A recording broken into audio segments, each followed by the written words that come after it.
Magandang araw, maayong buntag, naimbag nga adlaw, marhay na aga, maupay na adlaw.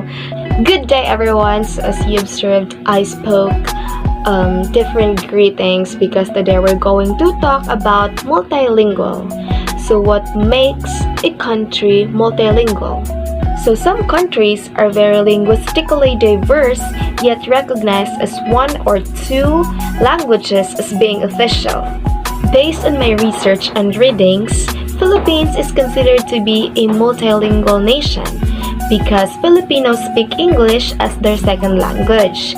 In fact, there are more than 170 languages that Philippines has. And it has been influenced by many other language groups throughout their history as well as being influenced by each other.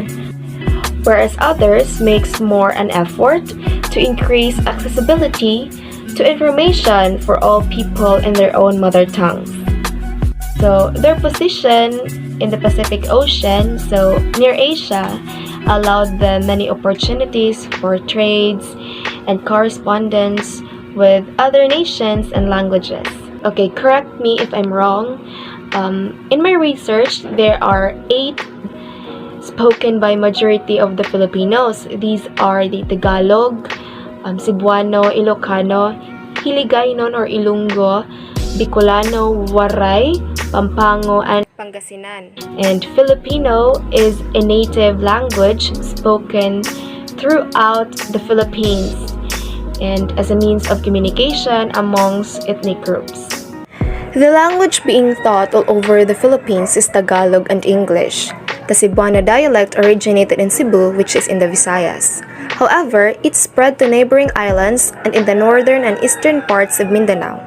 This probably facilitated by the American and Spanish policies to Christianize Mindanao. Meanwhile, the Tagalog and Bicol dialect, or Bicolandia, boundaries seem to remain predominantly there were centuries ago. This map also shows the dialect majority in each region.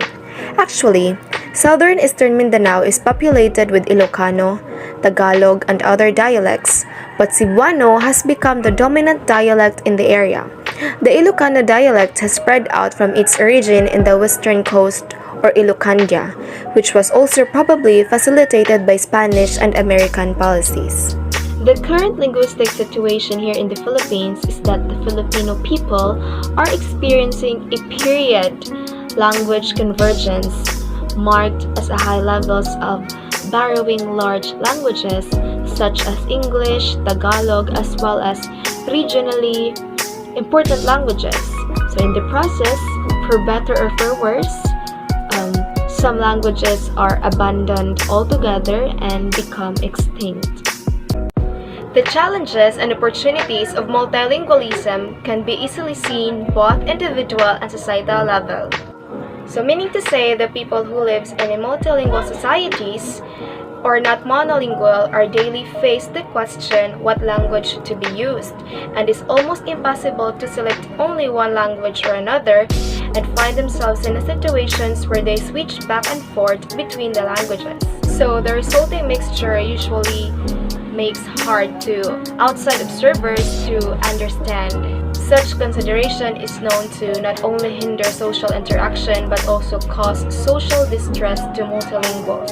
At the social level, as it is apparent that multilingual communities have problems that more nearly monolingual ones does not, there are even more challenges posed by multilingualism. Just as a person could experience language loss, a society could gradually experience the death of a language. So the opportunities of multilingualism in a society is a certainly precious resource. It is typical for multilingual communities to assign different tasks to different languages, like for instance, might invariably be used in home language and among close friends, whereas another is utilized for doing business with governmental agencies. A multilingual regularly plays the role of both the insider and outsider, and there is able to witness his or her culture from a new perspective that is unavailable to monoglots. They as a result could broaden the horizon, compare and contrast the different cultural concepts.